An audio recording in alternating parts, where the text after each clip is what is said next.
Well, Steve Art's 89. I'm feeling nostalgic and I'm kind of telling my life story and experiences in short pieces. But one of the things I didn't talk about that I didn't actually use a lot, but I kind of appreciate was the library. I know I'm talking about the library, but you know what? It's underrated. Okay, so when I grew up, we had a few books at home, and it was mostly the school library that I went to. There were books that I would get out all the time, I'd live with, but you can only get books out so many times, particularly since I realised I was hogging them. So I'd have to take them back, and no one else would want them, but I just couldn't have them. So I'd go in, I'd just look at them all day, and then I'd go home. And there were some books I just lived with. The art in them really inspired me, and I would just stare at them for hours and hours and hours.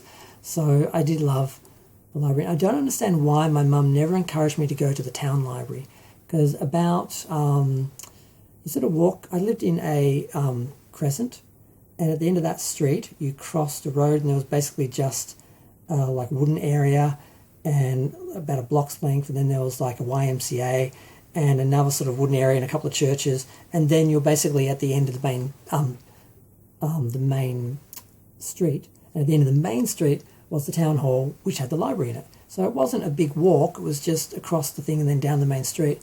But my mum never encouraged me to go. I remember once I went with some friends. I was staying with them at their farm for the weekend, and at some point we either picked up library books or dropped off library books, and I went to the library and hung out there, and I think we're picking up library books because I remember getting something out. I don't remember. I just remember being amazed that all these books were in the library in my town. I didn't even know it was there, and I'm like, why did Mum never tell me about it? I still didn't end up using it, and I don't know why. The high school library, I used a lot of stuff. I ended up with a Star Trek book. I feel bad about that, but I couldn't give it back. And no one cared or wanted it. I was the only Trekkie in the school, so it was kind of okay. I gave it back, of course. So yeah, I mean, and then as I got older, when I went to uni, I appreciated libraries more because I used them as resources, and I used them for the internet because we had the internet, of course, so we were using that, but I didn't have my own computer at home. At first, it took me a while to get a laptop, and then my own computer. It was a money thing. I was a student. I was poor.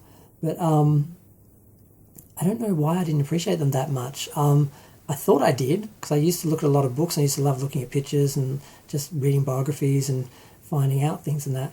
But I had a library across the road from me, and I didn't use it for like 6 years. And then a few years ago, or probably more than 6 years, a few years ago, I realised, there's a library across the road. You can just go over there and look. There's something I wanted, and I'm like, they might have that at the library, It's like literally across the road. You just have to go cross to the little cross thing and then go up and cross, and then you're right there. It's like nothing. And I went that whole journey of about 20 metres, and I discovered that not only did they have that book that I wanted, and a lot more range than I thought, because they were just big. The building was bigger than I sort of thought. It didn't look big from the outside. It's one of those flat little buildings that doesn't look like it's big or anything, but it's really long. And they had DVDs as well, because I remember when I was in uni, I got videos out of the library sometimes because I couldn't find some of the films in the video libraries and stuff like that. They didn't have them. But they were usually old art school sort of films, art house films, so they weren't anything I sort of would watch regularly. So I didn't go to the library and get videos out.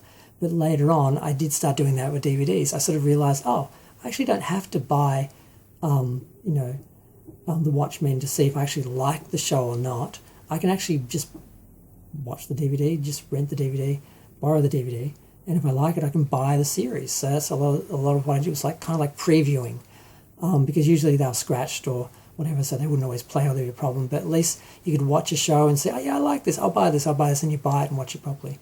So that's sort of what I started doing before the you-know-what. And since then, it's been a bit difficult. I have managed to coax some of the people who work there to bring some DVDs out to me. So, and just I give them my card, show who I am, and then I don't have to actually go in and look for them and pull them off the reserves shelf or anything like that, which is up the back and blah, blah, blah. So I have still been getting some things out just lately. But yeah, the library, I think it's underrated. I hate that it just has this slur all over it, like it's some sort of nerdy place or something. But I always loved the library. I don't know why I didn't spend more time there. I wish I could have learned a lot more if I'd spent a lot more time reading books at the town hall library, than watching TV. As much as I loved all the sitcoms and syndicated shows and things from the 50s and 60s and 70s I got to watch. I should have spent more time looking at the books. So libraries, they need more respect.